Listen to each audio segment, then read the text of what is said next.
Bien, buenas tardes. Creo que los actuales problemas de caída de la producción, desabastecimiento, escasez, acaparamiento, especulación, inflación, lo que tanto azotan y atormentan a la población en general, constituyen a su vez una oportunidad sin precedentes, ¿no?, para relanzar la política industrial, ¿no?, para reivindicar en la agenda de la política económica un espacio para la política industrial. Por eso la presentación no sale. Sí, ok.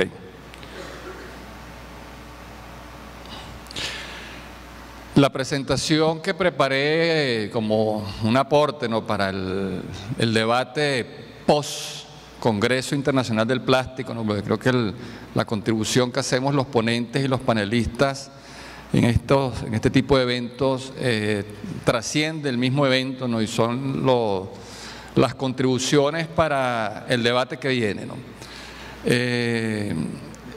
Estas claves para una nueva política industrial pueden ser sobre todo útiles para el diálogo que se debe tener con el gobierno a la luz del espíritu que se subrayó varias veces a lo largo de la jornada de hoy, ¿no? O sea, la necesidad de buscar espacios de encuentro, puntos de confluencia entre el sector público y privado, ¿no?, para complementar esas capacidades, complementar esos recursos que permitan resolver los problemas del entorno productivo, estimular la inversión, reactivar la producción y resolver entonces estos problemas de desabastecimiento y de escasez.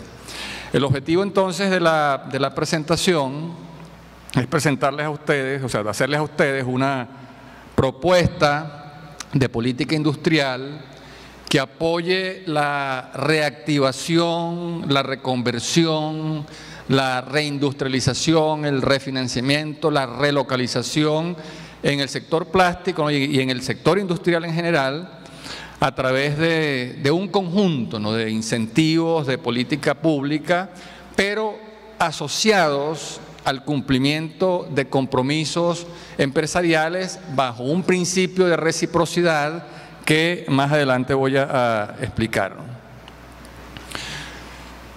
Una primera cosa que debería entonces dejar clara es que generalmente uno siente y percibe que las medidas que tienen que ver con el estímulo al desarrollo industrial son competencia, ¿no?, del Ministerio de Industria o del Ministerio de Producción y Comercio. En este caso se trata de medidas gubernamentales, ¿no?, que tienen como fin específico justamente estimular, apoyar el desarrollo industrial. Pero ocurre que no todas las medidas, ¿no?, que pueden tener impacto, que pueden influir sobre el sector industrial competen única y exclusivamente al Ministerio de Industria, ¿no? Hay también otro conjunto de políticas, particularmente las políticas que están en la dimensión macroeconómica, que repercuten sobre el sector industrial, mas no son competencia del Ministerio de Industria. Un caso emblemático es la política cambiaria, que es quizás la que más ha repercutido sobre la desindustrialización de la economía venezolana. Y sin embargo, esa política cambiaria, como todos sabemos en Venezuela, no es competencia del Ministerio de Industria, sino que es una competencia compartida entre el Ministerio de Finanzas y el Banco Central de Venezuela.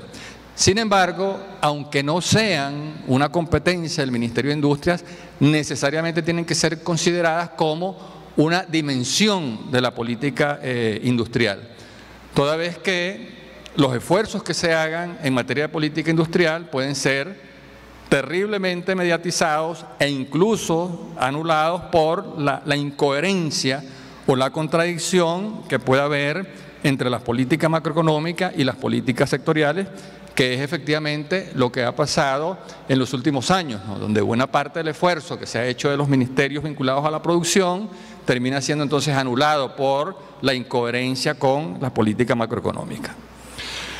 Por eso entonces, en la propuesta que les quiero dejar para el debate, ¿no? Y para ir construyendo ese diálogo, o ir afianzando ese diálogo con el gobierno, y para que las medidas que en adelante se tomen no sean medidas desordenadas, que se contradigan, ¿no? Y que se anulen entre sí, la propuesta que les hago es distinguir 3 dimensiones de la política industrial. En primer lugar, una dimensión macroeconómica, ¿no? Donde estarían esas medidas de política fiscal, de política monetaria, de política cambiaria, de política financiera, de precios, que fue ya muy bien explicada en la intervención de Orlando Ochoa, ¿no? Una segunda dimensión, que la llamaría la dimensión mesoeconómica, que es la que tiene que ver con el marco legal y el entorno regulatorio, el entorno institucional, ¿no?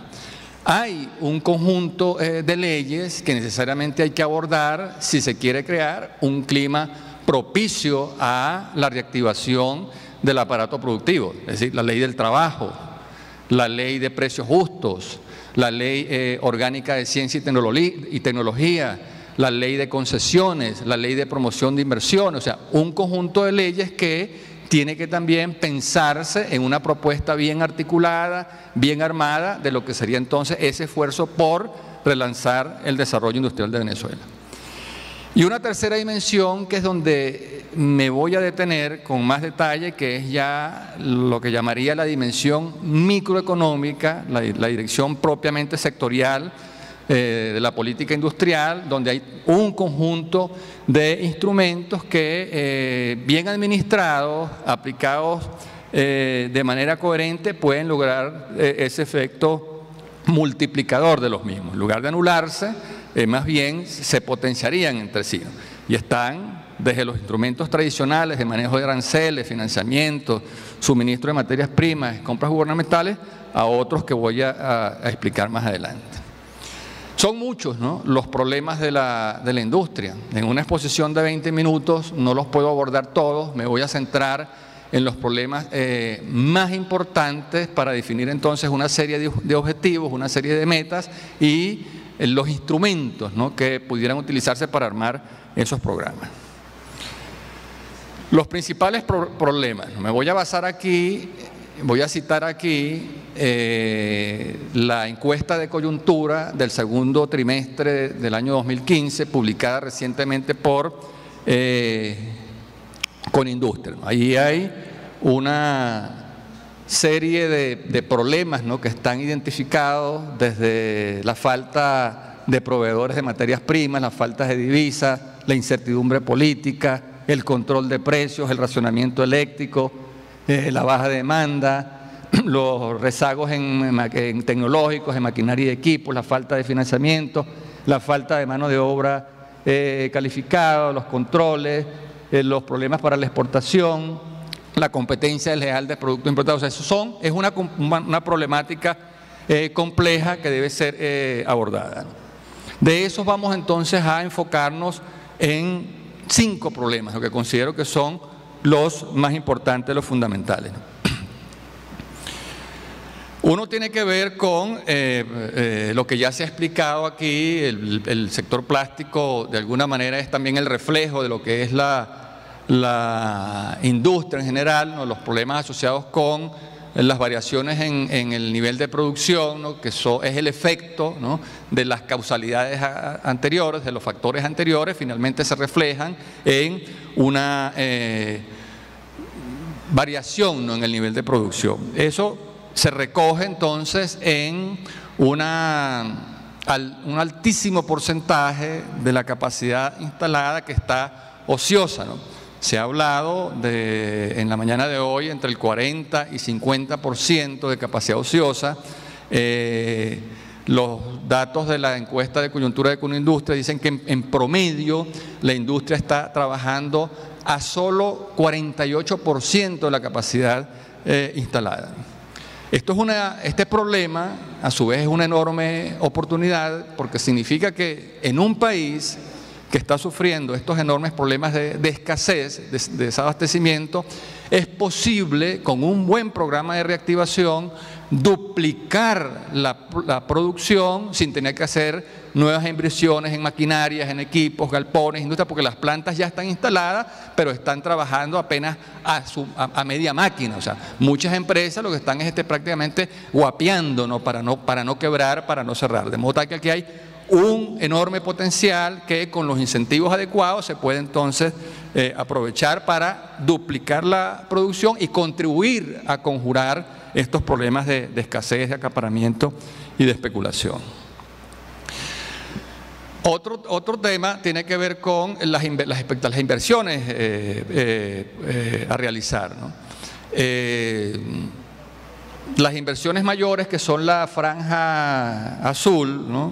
Versus las inversiones operativas o la decisión de no invertir, que es la barra roja, tiene mucho que ver con también la situación de rezago tecnológico, de obsolescencia que están mostrando muchos establecimientos industriales en comparación con la dinámica internacional de la industria, ¿no? Caracterizada por permanentes innovaciones en procesos productivos, en productos, en esquemas de gestión, y donde hace falta entonces crear las condiciones que estimulen la inversión para la reconversión y modernización de la industria nacional.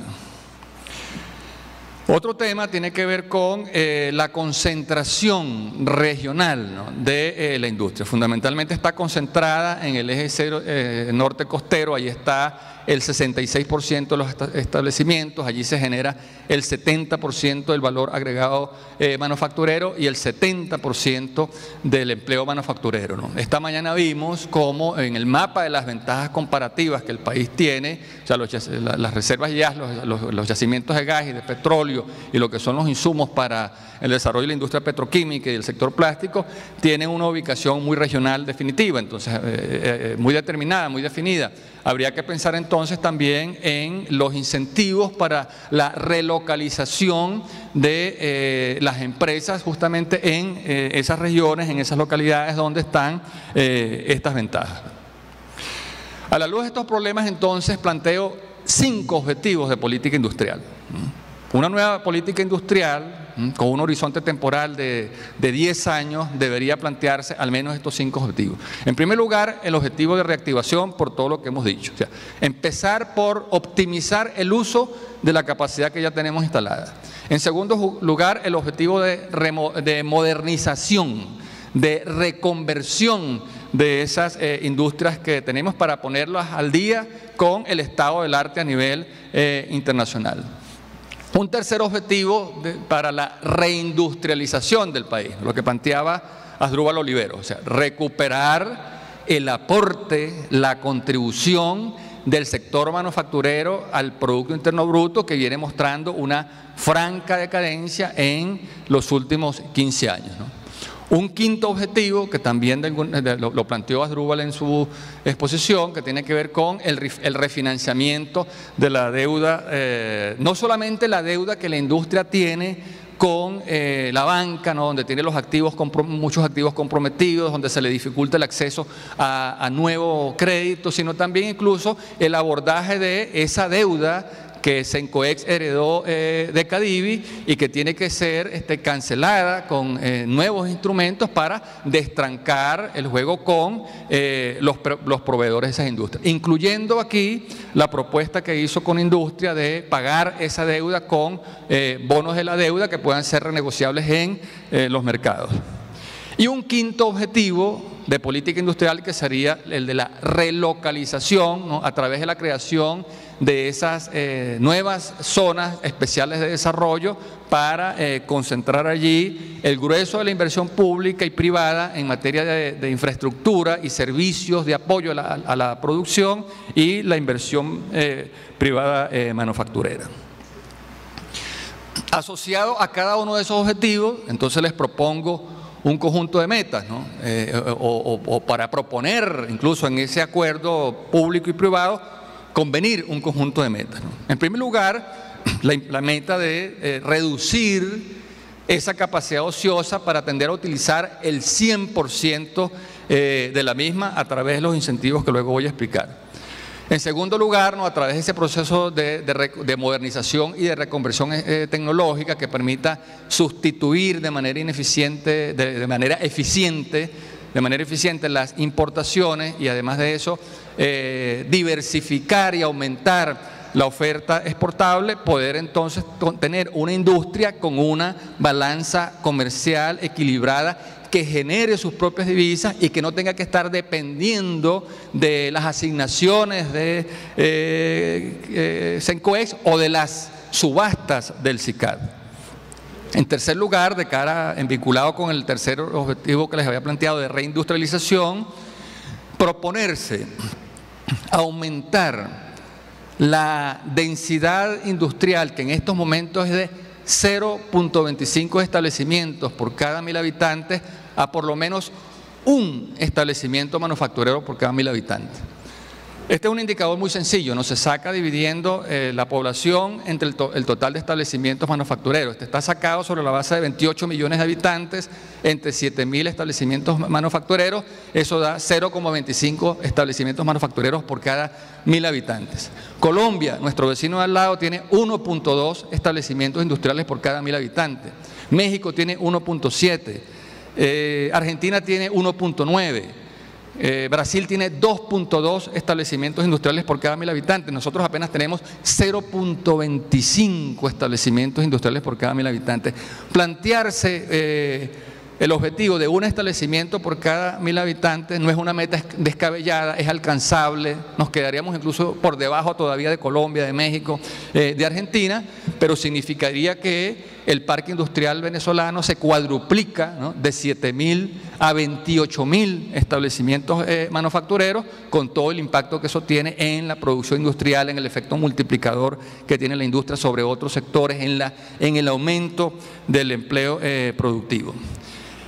Y este objetivo permitiría entonces elevar la contribución, el aporte de la industria manufacturera del 14%, de menos del 14% en el que está ahora, a 20%.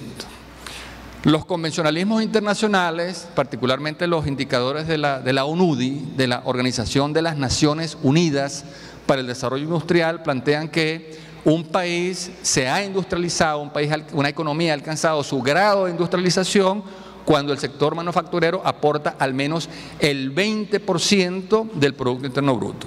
En 1998 el sector manufacturero, según los datos oficiales, aportaba el 18.8% del Producto Interno Bruto. Ya había cerca de 14.000 establecimientos industriales. 15 años después, el aporte de la manufactura al PIB cayó de 18.8 a menos de 14%. Estamos casi que en los niveles de preindustrialización que había en 1960 cuando arrancó la política de sustitución de importaciones.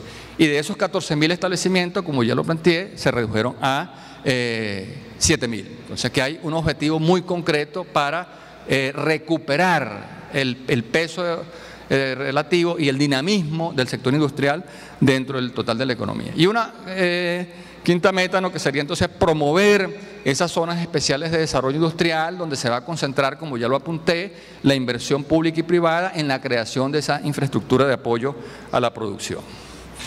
¿Cómo lograrlo? ¿Cómo hacer esto? Bueno, tiene que necesariamente hacerse a través de esa alianza estratégica, de esa complementación entre el sector público y el sector privado. Porque es el sector público precisamente el que tiene el dominio, ¿no?, sobre una serie de instrumentos que necesita el sector industrial. Y aquí hay una lista de ellos. Ya en gran medida esto también lo apuntó Asdrúbal. Voy a ir rápido entonces sobre este tema. Empezando por el manejo inteligente del arancel, ¿no? En el afán en la urgencia, ¿no?, de resolver los problemas de abastecimiento interno, hemos visto cómo se ha ido desordenando el uso del arancel, que se ha ido plagando de una serie de exenciones y sobre todo de exoneraciones que despojan al sector industrial nacional de un margen de protección que todos los países lo utilizan, ninguno renuncia a ellos. Esta tarde creo que se apuntaba como Ecuador acaba de tomar una decisión de elevar su arancel a 45%, o sea, por encima del 30% que por lo general pone como límite la Organización Mundial del Comercio. Cualquier país del mundo sigue haciendo uso del arancel como un instrumento para promover y proteger su industria. No estoy planteando que retrocedamos a aquella época de proteccionismo, ¿no?, donde había aranceles del 100% al valor, en más los aranceles absolutos que prácticamente creaban una situación también poco favorable, ¿no?, para el desarrollo eficiente y competitivo del sector industrial. Pero hay que limpiar el arancel de todas esas distorsiones, porque no es posible que las materias primas y los insumos básicos tengan entonces un arancel mayor que el de los productos terminados y que al final de cuentas sea una protección negativa para el sector manufacturero. Junto a esto, bueno, toda una serie de incentivos fiscales, todo el abordaje del tema tributario, ¿no?, para estimular nuevas inversiones en el sector industrial. Los incentivos financieros, ¿no?, que tienen que ver con los préstamos a largo plazo, bajas tasas de interés, garantías flexibles, ¿no?, para facilitar el acceso al crédito. El incentivo cambiario, ¿no?, y aquí, a pesar de que fue muy bien tocado por Orlando y por Asdrúbal, solamente una cosa voy a decir. Yo hago análisis de contenido sobre el discurso empresarial, sobre el discurso de los voceros empresariales. Y si algo está claro es que la demanda empresarial en torno al tema cambiario está enfocado en la exigencia a que se asignen más divisas al aparato productivo o que se coloquen o que se convoquen más subastas en el SICAD. O sea, allí se enfoca el reclamo. Ustedes pueden verificar esto, ordenen las cámaras a sus técnicos a hacer un análisis de contenido y se darán cuenta que la insistencia es esa. Hay que asignar más divisas a la industria, hay que convocar más subastas del SICAD. Y siento que por esa vía el debate en materia cambiaria está equivocado. Ya vimos esta mañana en una empresa de inteligencia que es de las mejores del mundo, un pronóstico. La visión optimista es que en el año 2020, 2021, el precio del petróleo se puede recuperar, puede subir a $80 el barril. Sin embargo, en esa empresa que fue invitada a este congreso, la perspectiva más realista es que el precio del petróleo, en el mejor de los casos, va a alcanzar un nivel de $60 por barril. Si ya hubo escasez de divisas el año pasado, donde el precio del petróleo estuvo en promedio en 88, si las hemos tenido este año, o sea, olvidémonos, ¿no?, de que las divisas que necesita el aparato productivo van a venir por la vía de la renta petrolera. Y reenfoquemos entonces el debate en materia cambiaria, no en la exigencia de más divisas de Sencoex o en más subastas del SICAD, sino en la definición de una nueva tasa de cambio que exprese la verdadera productividad del aparato productivo nacional. ¿Cuál es la tasa de cambio a la cual compiten las empresas de Avipla? Ese estudio técnico hay que hacerlo. ¿Cuál es la tasa de cambio a la cual compite el sector autopartes o automotriz? Por hacer una referencia al sector donde trabajó antes el actual presidente ejecutivo y director ejecutivo de Avipla. Coincide esa tasa de cambio con la del sector muebles o con la del sector calzado, pero ese es el debate que hay que dar, para que entonces se fije el precio de la divisa a una tasa de cambio que estimule esa sustitución eficiente de importaciones, pero que además de eso respalde la competitividad cambiaria de las exportaciones, lo que Asdrúbal Oliveros llamaba una tasa de cambio realista. Las compras gubernamentales, ¿no? Es decir, un gobierno que en lugar de estar importando 10.000, 12.000, 14.000 millones de dólares al año a tasas de cambio de 6.30 y 12 contra importaciones a esa tasa barata, tan barata, ninguna industria puede florecer, ninguna industria puede competir. Más bien reorientar entonces esas importaciones gubernamentales hacia un programa de compras gubernamentales en favor de la industria nacional. Por supuesto, todo el tema que tiene que ver con los suministros de materias primas, que ya ha sido ampliamente abordado en la jornada de hoy, en condiciones adecuadas de calidad, cantidad, volúmenes, ¿no? Precios, condiciones de entrega. Fortalecer las capacidades tecnológicas innovativas, ¿no? Para lo cual es fundamental la reforma de la Ley Orgánica de Ciencia y Tecnología, de modo tal que las empresas puedan utilizar sus contribuciones en la mejora de sus procesos y de sus productos. Fortalecer los incentivos a la capacitación, no solamente a nivel técnico, operativo, sino incluso capacitación general por todo el problema que están acusando muchas empresas que han perdido buena parte de sus mejores talentos porque sencillamente se han ido del país buscando mejores condiciones de trabajo. Todo lo que tiene que ver con incentivos de asistencia técnica, ¿no?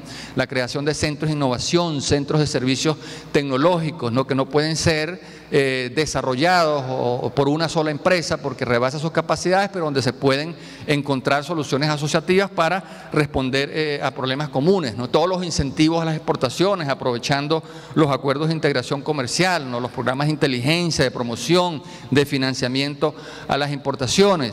Las inversiones para mejorar la infraestructura. O sea, nosotros tenemos en torno a 20 parques industriales que están regados en todo el país, pero son parques industriales que tienen problemas de electricidad, tienen problemas de plantas de tratamiento, tienen problemas de gas, tienen problemas de telecomunicaciones. O sea, nadie se va a instalar en esos parques industriales, ¿no?